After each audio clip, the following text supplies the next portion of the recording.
This vegan pepperoni is delicious, it's simple, and you can use it for a lot more than just pizza. Let's do this.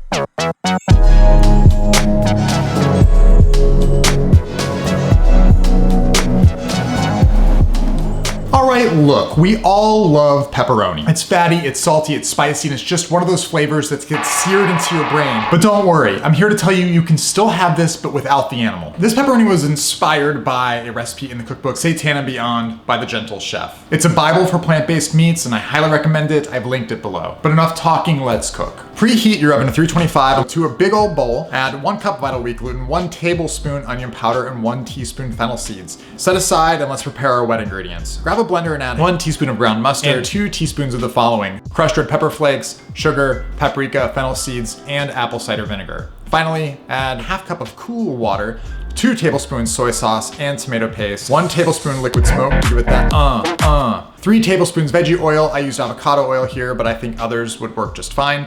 Before blending, let's prep everything else to make our life easier. So finely mince 3 big cloves of garlic and set aside. Do not add it to the blender before blending. Don't do it. Also tear off a 24-inch sheet of heavy-duty aluminum foil and turn the long side towards you horizontally. So we're gonna make pep 2 ways, one with cracked pepper coating and another without. If you wanna make the pepperoni fancier with a pepper coating, then generously squirt stone ground mustard in a line about 9 inches long, but you can just skip this step if you don't want the peppered pepperoni. All right, now that we're prepped, blend your wet ingredients for a minute. After it is blended, not before, after it's blended, swirl in your minced garlic. Take a whiff of your wonderful pepperoni smoothie, and then pour in the mix into your dry ingredients. Knead for about a minute, and once incorporated, form it into a log shape and add it to the bottom of the aluminum foil, along with the optional mustard. And then add your pepper also generously. You can add literally as much pepper as you want here. I don't know if you could overdo it, and shape the log. It doesn't have to be perfect here. The seitan will expand in the foil and become cylindrical for you as it bakes. Now go ahead and treat this thing like a Tootsie Roll. Make sure that you wrap it firmly, but don't use your Hulk strength. Roll it like you're wrapping a super tight burrito. The first roll in the process is the most important. You wanna roll, pinch the foil at the ends, and gently twist.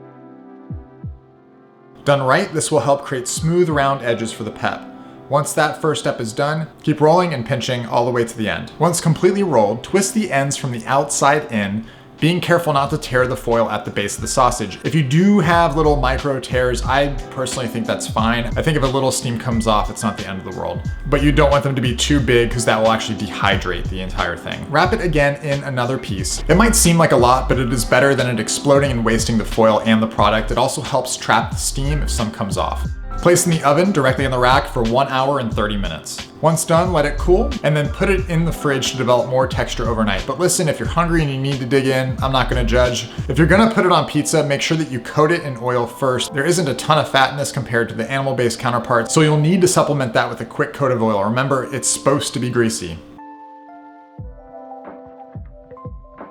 For the grilled cheese, I buttered both sides, put the cheese on with the pepperoni, and then once it got really hot, I squirted some water in there and steamed it.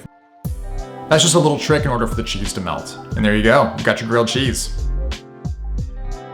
All right, we did it. We got our perfect pepperoni.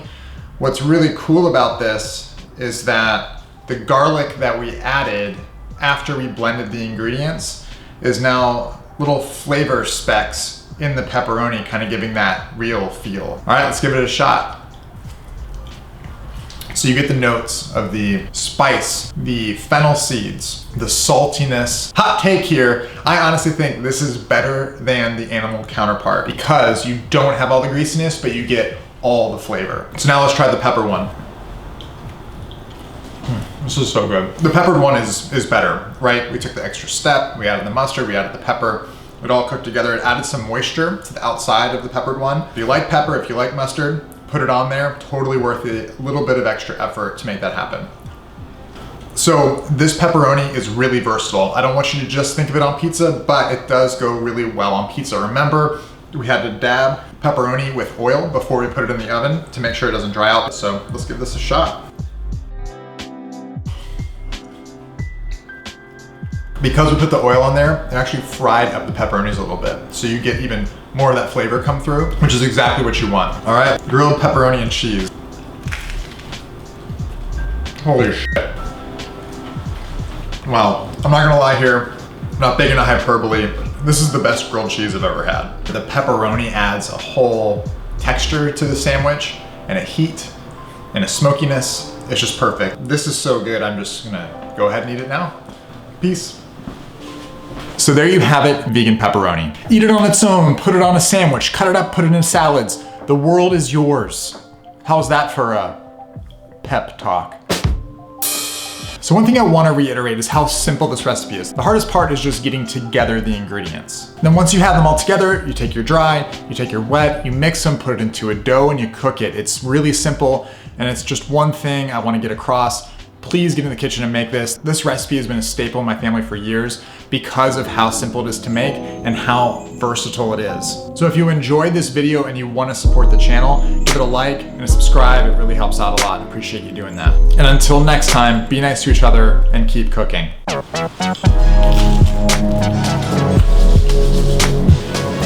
butter on the bread is really